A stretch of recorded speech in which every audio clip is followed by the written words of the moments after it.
Our story begins in the late Roman Republic, a time of turmoil, ambition, and transformation. Gaius Julius Caesar, born in 100 BC, would become the central figure in reshaping Rome from a republic into an empire.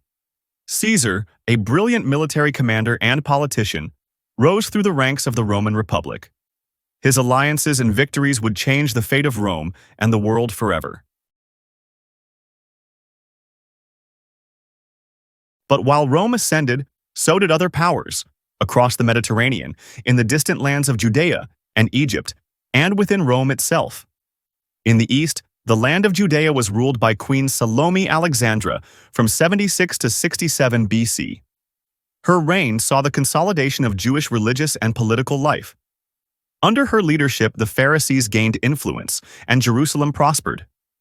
But her death would plunge the region into chaos, as rival factions vied for control of Judea. In 73 BC, while Rome's armies conquered new lands, trouble brewed at home. Spartacus, a Thracian gladiator, led a slave revolt that shook the Republic to its core. His rebellion threatened the stability of Rome until 71 BC, when Marcus Licinius Crassus finally crushed the uprising.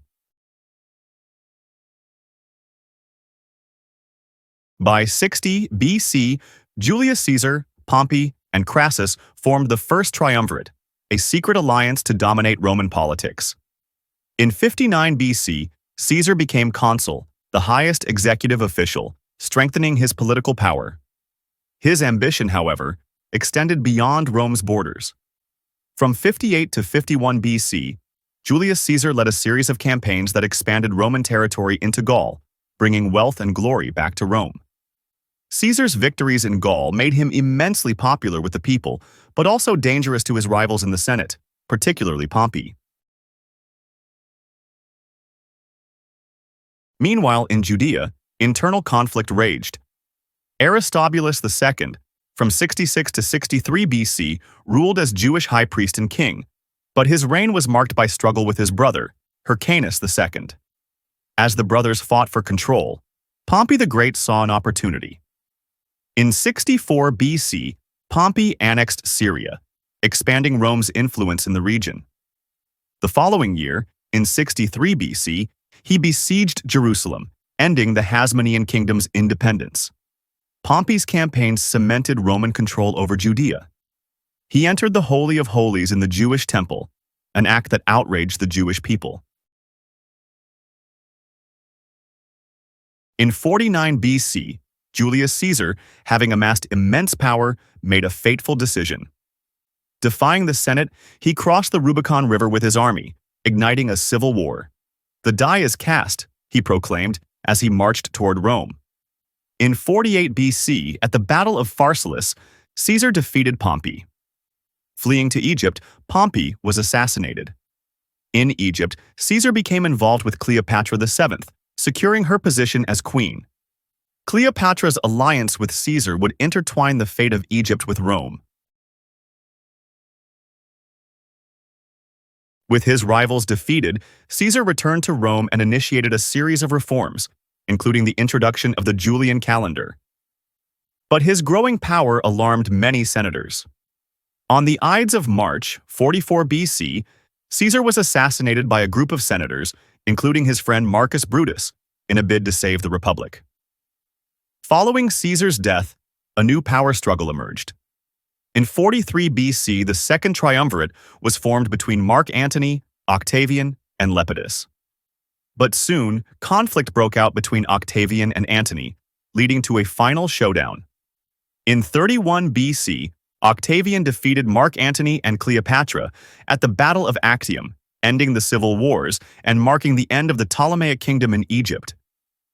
With Antony and Cleopatra dead, Octavian became the undisputed ruler of Rome.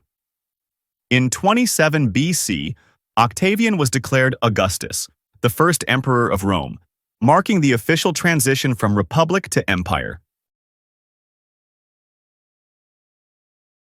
While Rome solidified its dominance, the distant land of Judea was under the rule of Herod the Great. Born in 73 BC, Herod rose to power through his father's connections to Julius Caesar and later Mark Antony. After the assassination of his father, Antipater, in 43 BC, Herod allied himself with Rome. By 37 BC, with Roman backing, he recaptured Jerusalem and became the undisputed king of Judea. Herod's reign was marked by his ambitious building projects, including the expansion of the Second Temple and the construction of Caesarea Maritima. Herod's loyalty to Rome helped him stay in power, but his reign was marked by cruelty, even toward his own family. Augustus reportedly quipped, "It is better to be Herod's pig than his son." Paranoid about threats to his throne, he executed several members of his own family, including his wife, Mariamne, and his sons.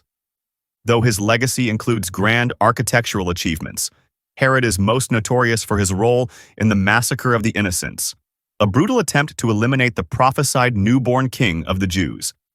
This event, as described in the Gospel of Matthew, would forever associate Herod's name with tyranny and brutality. Herod the Great died in 4 BC, leaving behind a divided kingdom and a turbulent legacy. His death would open the door for the arrival of the true king, whose birth in the small town of Bethlehem would change the course of history. In the period of Herod's reign, around 4 BC, in the small town of Bethlehem, Jesus Christ was born. Born in humble surroundings, this child would grow to proclaim a message of love, peace, and salvation, challenging the very foundations of the Roman Empire.